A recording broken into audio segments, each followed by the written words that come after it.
Hello everyone, welcome back. Statistics में हमारा topic चल रहा है कोरिलेशन, और कोरिलेशन में हम डिस्कस कर रहे थे about the Karl Pearson's coefficient of correlation.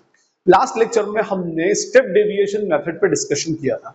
इस लेक्चर में अब हम बात करेंगे कुछ स्पेशल प्रॉब्लम्स की। स्पेशल प्रॉब्लम मीन जहां पर हमको एक्स और वाई को आइडेंटिफाई और डिटरमाइन करना पड़ता है।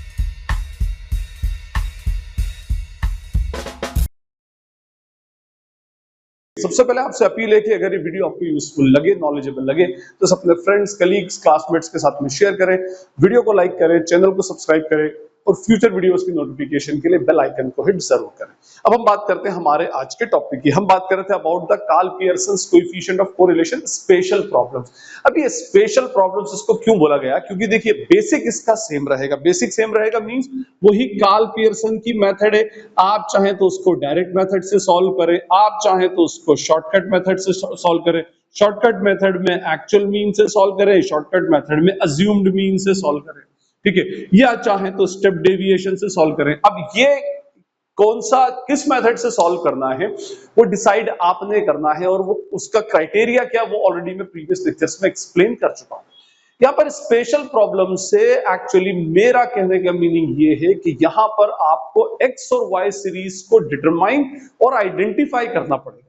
पहले तो आपको ये देखना पड़ेगा कौन सी एक्स सीरीज है, कौन सी वाई सीरीज है, ठीक है, और उसके बाद फिर हम ये मेथड एक्चुअली अप्लाई करेंगे। एक बार एक्स और वाई डिटरमाइन हो गई तो फिर ये हम पर है कि हम उसको डायरेक्ट मेथड से सॉल्व करें या शॉर्टकट से सॉल्व करें या स्टेप डेविएशन मेथड से, जैसा उसका आस्किंग होगी अकॉर्डिंगली हम उसको सॉल्व करेंगे।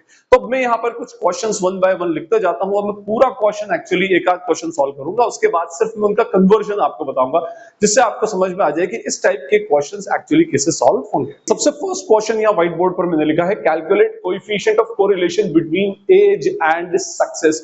देखिए सबसे पहले क्वेश्चन को बहुत ध्यान से पढ़िएगा कि कोएफिशिएंट ऑफ कोरिलेशन किन दो वेरिएबल्स के बीच में एक्चुअली पूछ रहा है। तो फर्स्ट वेरिएबल इज एज, ठीक है, पहला वेरिएबल है between age and second is success, ठीक है। तो मींस हमें एज और सक्सेस के बीच में कोएफिशिएंट ऑफ कोरिलेशन बताना है, और हमें यहां पर 3 कॉलम्स मेंशन्ड है। First column is of age, second column is of candidates appeared, कितने कैंडिडेट्स उस एग्जाम में अपीयर हुए हैं, ठीक है, और थर्ड इज सक्सेसफुल कैंडिडेट, इनमें से कितने स्टूडेंट या कितने कैंडिडेट सक्सेसफुल हुए। जैसे between age of 13 and 14 total 200 candidates are appeared and out of 200 124 are successful, ठीक है। 200 में से 124 स्टूडेंट जो है, 124 कैंडिडेट जो है वो सक्सेसफुल हैं। और इन द सेम वे हमें पूरा का पूरा एज ग्रुप, कितने कैंडिडेट्स अपीयर्ड हुए और कितने कैंडिडेट सक्सेसफुल हुए, ये सब कुछ मेंशन किया है। अब हमसे वो पूछ रहा है कि we have calculate coefficient of correlation between age and success. आपको बता दिया उसने कि एज और सक्सेस के बीच में, तो अब एज हो जाएगा हमारा एक्स और सक्सेस हो जाएगा हमारा वाई। तो first we have to prepare the column of age. तो अब एज का कॉलम यहां कहीं दिख रहा है, लेकिन ये एज का कॉलम क्लास इंटरवल में गिवन है, और हमें इसको किसमें कन्वर्ट करना पड़ेगा? We have to convert it into single variable, और सिंगल वेरिएबल के लिए हमें क्या निकालना पड़ेगा? इसको मिड वैल्यू। तो ये हो जाएगा mid value of ages, this will become our X, ये हमारा x हो जाएगा। 13 to 14 की मिड वैल्यू 13.5, देन 14.5, 15.5, 16.5, 17.5, 18.5, 19.5, 20.5, 21.5 एंड 22.5, ठीक, फाइन। लो जी, ये हो गई हमारी ages, mid value of ages, x हमें मिल गया। Second column is of success. अब यहां स्टूडेंट्स को थोड़ी सी प्रॉब्लम आती है। देखिए यहां पर स्टूडेंट क्या करता है, डायरेक्टली इनमें से वाई ढूंढता है। कुछ लोग बोलते हैं sir successful candidate will be the Y series, तो वो होता है नहीं। उसने पूछा है हमसे coefficient of correlation between age and success, not between age and successful candidate. Age और सक्सेस, देखिए सक्सेसफुल कैंडिडेट मीन सफल छात्र, सफल स्टूडेंट्स, और सक्सेस मीन सफलता, ठीक, कामयाबी, ठीक है, कामयाब स्टूडेंट्स और कामयाबी, ये बेसिकली दोनों में डिफरेंस है, ठीक है। तो यहां हमें कामयाब स्टूडेंट, सफल छात्र दे रखे हैं, और हमको यहां सक्सेस निकालनी है, कामयाबी निकालनी है, सफलता निकालनी है। तो वो कैसे मालूम पड़ेगी कि टोटल कितने स्टूडेंट्स में से कितने स्टूडेंट्स पास हुए, उनका परसेंटेज कैलकुलेट कर लें, ठीक है। तो मैं करूंगा सक्सेसफुल, सक्सेस का फॉर्मूला क्या होगा? Success is equals to successful candidates upon candidates appeared into 100, ठीक है, इसका परसेंटेज हम कैलकुलेट कर लें, ठीक है फाइन। तो देखिए हम इसमें क्या करेंगे, सबसे पहले 124 डिवाइडेड बाय 200 का परसेंट दैट इज 60। ये सक्सेसफुली मैंने किस टर्म में, परसेंटेज के सेंस में, चलिए फाइन। उसके बाद 180 divided by 300 percent is again 60, और ये फर्स्ट वाले में शायद कुछ गड़बड़ है, 62 था ये, सॉरी ये 62, ठीक है। और उसके बाद ये तो हो गया 65%, 34 divided by 50 is 68%, 99 divided by 150 is 60, 6%, 252 divided by 400 is 252 divided by 400% is 63, 145 divided by 250% is 58, and 81 divided by 150% is 54, फिर 12 divided by 25% is approximately 48, और 33 divided by 75 is 44। अच्छा, कोई वैल्यू डेसिमल में आ जाए तो आप उसको राउंड ऑफ कर सकते हैं, फाइन। अच्छा, आप बोलेंगे सर यहां पर डेसिमल में है, ठीक, देखिए अब ये हो गया मेरा x and this will become my y, ठीक है। अब आपने ये डिसाइड करना है कि ये क्वेश्चन एक्चुअली कौन सी मेथड से, इसके बाद अभी हमारा सिंपल कोएफिशिएंट ऑफ कोरिलेशन का क्वेश्चन बन चुका है, ठीक है। इसमें हमें अब आपको देखना है कि भाई ये डायरेक्ट मेथड से सॉल्व कर रहा हूं, एक्चुअल मीन से सॉल्व करूं, अज्यूम्ड मीन से सॉल्व करूं, ये आपको देखना है, या स्टेप डेविएशन से। तो देखिए स्टेप डेविएशन से सॉल्व हो नहीं सकता क्योंकि यहां सिमेट्री नहीं है डेटा में, यहां तो फिर भी है 1 1 की सिमेट्री, और 1 1 का स्टेप डेविएशन लेने का कोई बेनिफिट होता भी नहीं है। एनीवे, तो हम क्या कर सकते हैं, इसके अंदर से एक अज्यूम मीन ले लें, इसके अंदर से एक अज्यूम मीन ले लें और क्वेश्चन को सॉल्व कर दें। देखिए मैंने इसमें से एक अज्यूम मीन लिया 17.5a, इसमें से एक अज्यूम मीन लिया 60b, ठीक है, ताकि मेरा कैलकुलेशन कंपैरेटिवली इजी हो जाए। तो मेरे कॉलम कौन से हो जाएंगे, dx which is x minus a, dy which is y minus b, dx dot dy, then dx square and then what, dy square, ठीक है फाइन। अब 13.5 minus 17.5 will be minus 4 minus 3 minus 2 minus 1 0 1 2 3 4 and 5, ठीक है fine. इधर लेता हूं जी, 62 minus 60 is 2 0 5 8 6 3 और -2 -6 और -12 और 44 minus 60 is -16, फाइन। dx आ गया, dy आ गया, dx dot dy 4 2s are 8 0 5 2s are 10 8 1s are 8 0 3 1s are 3 2 2s are 4 3 6 are 18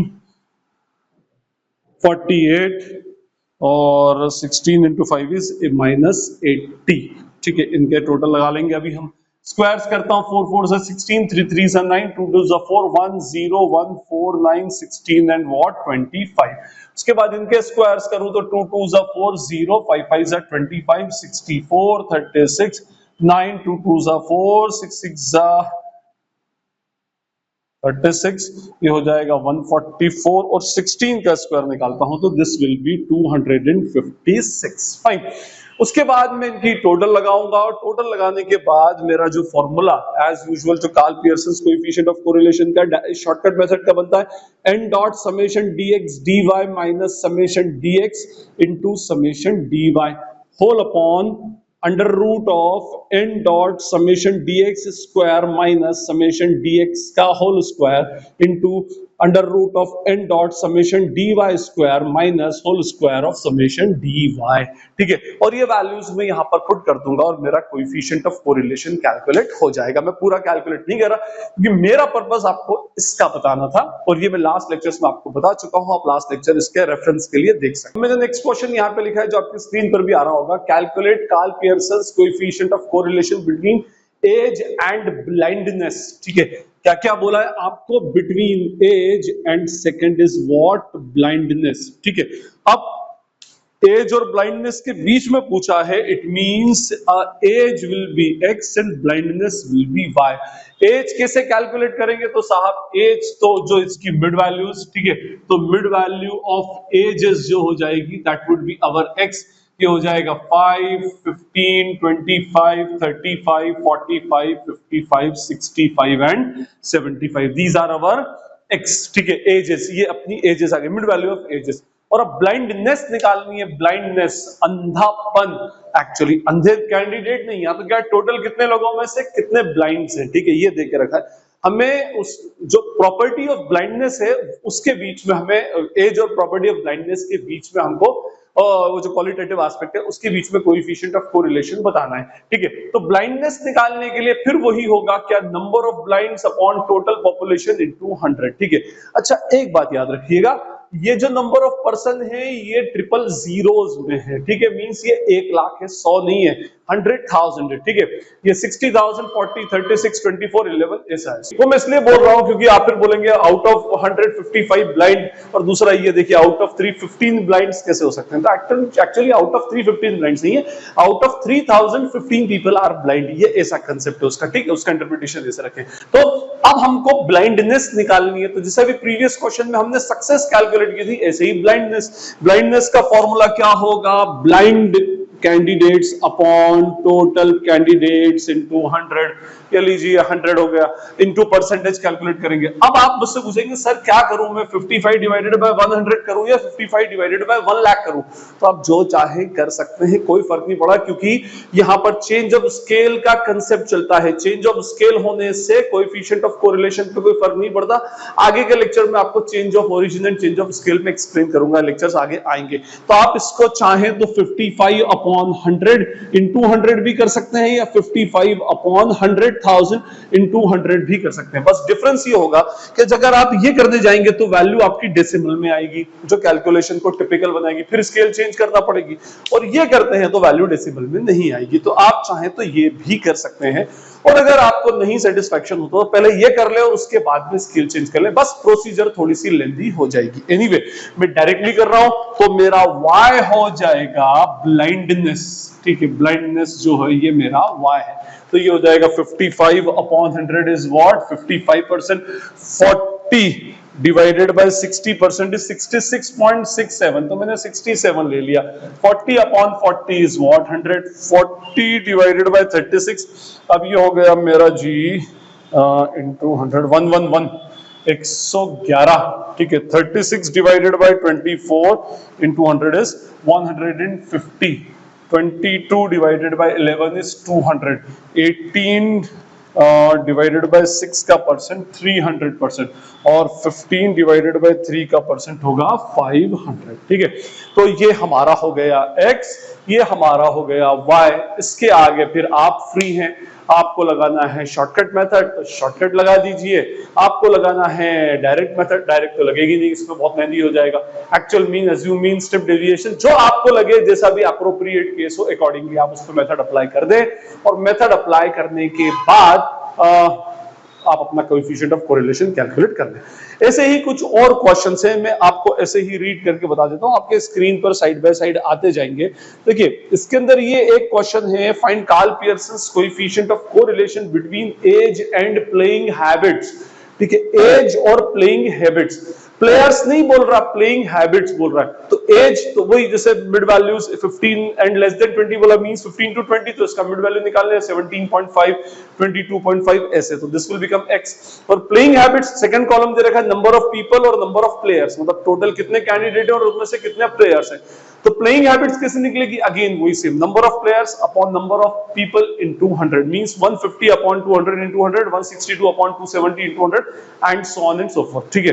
तो ये हमारा एक ऐसा कैलकुलेशन होगा। उसके बाद जैसे एक क्वेश्चन है, आपकी स्क्रीन पर आ रहा होगा, calculate Karl Pearson's coefficient of correlation between age and literacy from the following, age and literacy, ठीक है। लिटरेसी होता है साक्षरता, ठीक है, साक्षरता मतलब एज और साक्षरता मींस लिटरेट कैंडिडेट्स नहीं, लिटरेसी के बीच में वो आपसे कोएफिशिएंट ऑफ कोरिलेशन पूछ रहा है। First column is x, age देके रखी है, वही एज के आप मिड वैल्यूज निकाल लें तो आपके पास क्या आ जाएगा, x आ जाएगा। दूसरा आपके पास टोटल पॉपुलेशन देके रखा है इन थाउजेंड्स, और लिटरेट पॉपुलेशन दे रखा है वो भी इन थाउजेंड्स, ठीक है। तो 100 अपॉन 120, तो अपना जो एज ये तो x हो गया, और लिटरेसी कैसे निकालेंगे, literate population upon total population into 100, फिर आपके पास x आ जाएगा, y आ जाएगा, x और y आने के बाद में आप आगे का क्वेश्चन आप सॉल्व कर लें। अच्छा अब एक क्वेश्चन ये आ रहा है, आपकी स्क्रीन पे आपको दिख रहा होगा, calculate Karl Pearson's coefficient of correlation between age and literacy, वही सेम है, एज एंड लिटरेसी, ठीक है, जो अभी मैंने इससे पहले जो क्वेश्चन आपको बताया वही सेम टू सेम। लेकिन यहां जो कॉलम्स दिए हैं वो 3 कॉलम्स है। देखिए फर्स्ट कॉलम है आपका एज ग्रुप, टोटल पॉपुलेशन और इलिटरेट पॉपुलेशन दे रखा है, ठीक है। तो एज एंड लिटरेसी, तो इसका जो मिड वैल्यू होगा that would become our x, और लिटरेसी में पूछ रहा है, इलिटरेसी में नहीं, तो हमको पहले लिटरेसी के लिए लिटरेट पॉपुलेशन निकालना पड़ेगी। लिटरेट कैसे निकलेगी, total population minus illiterate population, total में से इलिटरेट पॉपुलेशन माइनस कर देंगे तो हमारे पास लिटरेट पॉपुलेशन आ जाएगा। फिर वही literacy, literate upon total into 100, literate upon total into 100, literate upon total into 100, इस तरह से हम उसका कैलकुलेशन अल्टीमेटली करेंगे। आई होप आपको अब ये भी कंसेप्ट क्लियर हो गया। अब एक और में जो स्पेशल टाइप के प्रॉब्लम्स इसके अंदर ऐसे ही आएगा, आप देखिए प्लेइंग हैबिट्स का है तो वो ब्लाइंडनेस और वो इसी टाइप के क्वेश्चंस बेसिकली इसके अंदर पूछते हैं। एक टाइप के क्वेश्चंस और इसके अंदर आते हैं, वो जो मैं बोर्ड के ऊपर लिखता हूं और बता देता हूं, ये भी एक थोड़ा सा डिफरेंट टाइप का क्वेश्चन है बट है ऐसा ही, उसमें भी एक्स और वाई का डिटरमिनेशन करना पड़ेगा। अब मैंने नेक्स्ट क्वेश्चन यहां पर बोर्ड पर नोट किया है, वो है calculate Karl Pearson's coefficient of correlation between density of population and death rate, density of population and death rate. 4 column है, first column is of city, second दिया है एरिया इन स्क्वायर माइल्स, जो भी city है उसका कितना area है square miles के अंदर, थर्ड है total population of the city, और ये टोटल पॉपुलेशन है एक्चुअली इन थाउजेंड्स, ठीक है, ये मैंने लिखा नहीं इन थाउजेंड, और नंबर ऑफ डेथ्स ये इन थाउजेंड्स नहीं है, ओके। तो अब ये हमारे पास टोटल 4 कॉलम्स हैं। अब फिर यहां पर प्रॉब्लम आती है कि which column will be the X and which column will be the Y. तो आप ये ना देखें, आस्किंग देखिए, आस्किंग क्या बोल रहा है, डेंसिटी ऑफ पॉपुलेशन, ठीक है, तो ये बनेगा मेरा x, और second is death rate, death rate will be y। तो मैं पहला कॉलम बनाता हूं यहां पर density of population, that would be our x, और second column will be my death rate, okay, y। अब डेंसिटी का मीनिंग क्या, डेंसली पॉपुलेटेड बोलते हैं ना, इसका मीनिंग ये होता है कि एक स्क्वायर माइल, अगर माइल्स में तो किलोमीटर है, तो एक स्क्वायर किलोमीटर में कितने लोग एक्चुअली रहते हैं, कितनी पॉपुलेशन होती है, that is called as density of population. जैसे जहां पर बहुत ज्यादा लोग हैं वो डेंसली पॉपुलेटेड एरिया होता है, जैसे हमारे शहरों में अगर हम देखें बहुत सारी जगह पर जो शहर के बीच का एरिया है, पुराने एरिया, वो बहुत डेंसली पॉपुलेटेड होता है, ठीक है, और आप जैसे बाहर शहर के एक्सटीरियर में जाते जाएं तो वह डेंसिटी कंपैरेटिवली कम होती जाती है, फाइन। इंडिया तो वैसे भी मेजॉरिटी एरियाज डेंसली पॉपुलेटेड है, फाइन। तो डेंसिटी ऑफ पॉपुलेशन मींस एक स्क्वायर माइल में या एक स्क्वायर किलोमीटर्स में कितने लोग होते हैं। मींस अगर मैं यहां पर इस टोटल पॉपुलेशन को एरिया इन स्क्वायर माइल से डिवाइड करूं तो वी विल गेट डेंसिटी। तो डेंसिटी ऑफ पॉपुलेशन का फॉर्मूला होगा टोटल पॉपुलेशन अपॉन एरिया, ठीक है। अब फिर क्वेश्चन उठता है कि सर क्या 30,000 को 150 से डिवाइड करूं या 30 को 150 से, तो मैंने क्या कहा, आप कुछ भी कर सकते हैं, चेंज ऑफ स्केल का कोएफिशिएंट ऑफ कोरिलेशन पे इंपैक्ट नहीं पड़ता। आगे के लेक्चर्स में change of scale and change of origin में एक्सप्लेन करूंगा, बट अभी के लिए इतना कि अगर आप 30 अपॉन 150 करें तो भी चलेगा, और 30,000 अपॉन 150 करेंगे तो भी चलेगा, both are one and the same thing. यहां करने के बाद फिर स्केल चेंज करना पड़ेगी, या हो सकता है ये करने के बाद स्केल चेंज करना पड़े, एनीवे व्हाटएवर। तो 30 डिवाइडेड बाय 150 होगा 0.02। अब तो इसमें तो स्केल चेंज करनी ही पड़ेगी, ठीक है, फाइन, कर लेंगे बाद में स्केल चेंज, मैं स्केल भी चेंज करके बता दूंगा आपको। 90 डिवाइडेड बाय 180 इज 0.5, ठीक है, 30 डिवाइडेड बाय 150 0.2 है, सॉरी ये 0.2 नहीं है, 0.2। उसके बाद ये हो जाएगा 0.4, और 42 divided by 60 is 0.7, 72 divided by 120 is 0.6, and 24 divided by 80 is 0.3, fine. Death rate, अब डेथ रेट का रेट, ये तो खैर अंडरस्टूड, रेट समझ में आ रही है। Death rate means total population में से जिन लोगों की डेथ होती है उनका कैलकुलेशन। लेकिन याद रखिएगा, death rate and birth rate is always calculated on every 1000 people, not on every 100 percentage. वैसे आप परसेंटेज में भी कैलकुलेट करेंगे तो आएगा वही, स्केल तो सेम। मैंने क्या कहा, स्केल चेंज होने से कोएफिशिएंट ऑफ कोरिलेशन पे इंपैक्ट नहीं पड़ता, लेकिन जो एक्चुअली डेथ रेट कैलकुलेट की जाती है वो होती है total deaths, number of deaths upon total population into 1000 on every 1000 people. अच्छा, अगर आप सर कभी मैं ये 100 कर दूं तो भी आपके कोएफिशिएंट ऑफ कोरिलेशन में कोई फर्क नहीं पड़ेगा। लेकिन आप इसको डेथ रेट नहीं बोल पाएंगे, परसेंटेज ऑफ डेथ रेट हो जाएगा, ठीक है। एनीवे, तो नंबर ऑफ डेथ्स 30 अब 300 upon 30,000, 300 divided by 30,000 into 1000 that is equals to 10, ठीक है। 1440 डिवाइडेड बाय 90,000 इनटू 1000 इज 16, फिर 56 divided by 40,000 into 1000 is 56 divided by 40,000 into 1000 is 1.4। चलो एनीवे, और उसके बाद 840 डिवाइडेड बाय 42,000 into 1000 is 20, ठीक है।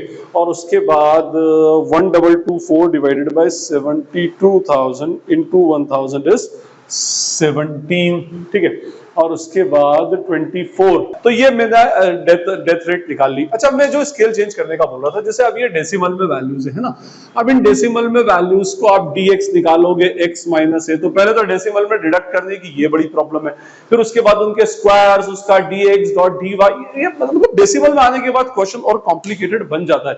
तो हम, ये आपने नोट कर लिया होगा, नहीं तो आप स्क्रीनशॉट ले सकते हैं, ठीक है। हम क्या करते हैं, इसकी स्केल चेंज कर देते हैं, इसको ऐसा बनाते हैं जो ओरिजिन चेंज करने में या मल्टीप्लिकेशन डिवीजन में बहुत इजी हो जाए।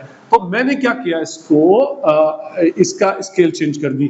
चेंजिंग स्केल चेंज कब होती है, जब मल्टीप्लिकेशन या डिवीजन होता है। ओरिजिन कब चेंज होता है, जब प्लस या माइनस होता है। जब हम डेविएशंस लेते हैं dx dy, that is called as change in origin. तो change in scale of x by multiplying all variables of x by कितने से मल्टीप्लाई करूं, 10 से मल्टीप्लाई करता हूं बाय 10, ठीक है। तो ये हो जाएगा मेरा अब x, ठीक है। तो ये हो जाएगा 2 5 4 7 6 और 3। अच्छा, एक की स्केल चेंज कर सकते हैं, चलेगा, ठीक है। दोनों की जरूरी नहीं होती। ऐसा भी हो सकता है कि एक की स्केल मल्टीप्लिकेशन से चेंज हो, सेकंड की स्केल डिवीजन से हो, या दोनों की मल्टीप्लिकेशन से हो जाए, ठीक है, फाइन। तो पॉसिबल है। तो मैं सिर्फ एक की स्केल चेंज करता हूं, सेम y को सेम रखता हूं, या आपको लगता है y की स्केल चेंज करना हो तो आप कर सकते हैं उसके अंदर। इसके बाद आपके पास x आ गया, y आ गया, फिर आपने डिसाइड करना है कि कौन सी मेथड इस पर अप्लाई करना है, और कौन सी मेथड अप्लाई करने के बाद इस पर Karl Pearson's coefficient of correlation कैसे फाइंड आउट होगा। तो ये हमारे कुछ स्पेशल टाइप के क्वेश्चंस हैं जिनकी आस्किंग अलग होती है। 11th स्टैंडर्ड में ये क्वेश्चंस एक्चुअली नहीं होते, ये होते हैं अंडर ग्रेजुएट और पोस्ट ग्रेजुएट लेवल के क्वेश्चन के स्टूडेंट्स के लिए, ठीक है। वहां पर एक्चुअली ये क्वेश्चंस पूछे जाते हैं। तो आपको इनिशियली आपको क्वेश्चन को थोड़ा सा चेंज करना है, अकॉर्डिंगली इंटरप्रीट करना है, एक्सप्रेशन x और y का देना है, और उसके बाद फिर पूरा का पूरा क्वेश्चन सेम सॉल्व करना है, फाइन। तो आई होप आपको ये स्पेशल प्रॉब्लम्स वाले क्वेश्चंस भी क्लियर होंगे। इन केस अगर आपको कोई क्वेरी या डाउट है, या कोई सजेशन है, या कोई कंप्लेंट है, तो आप मुझे कमेंट सेक्शन में बिल्कुल बिंदास लिख सकते हैं। जितनी जल्दी होगा पढ़कर उसको रिप्लाई या रिजॉल्व करने का ट्राई करूंगा। Najeeb Hashmi signing off from Najeeb Hashmi academy. Thank you.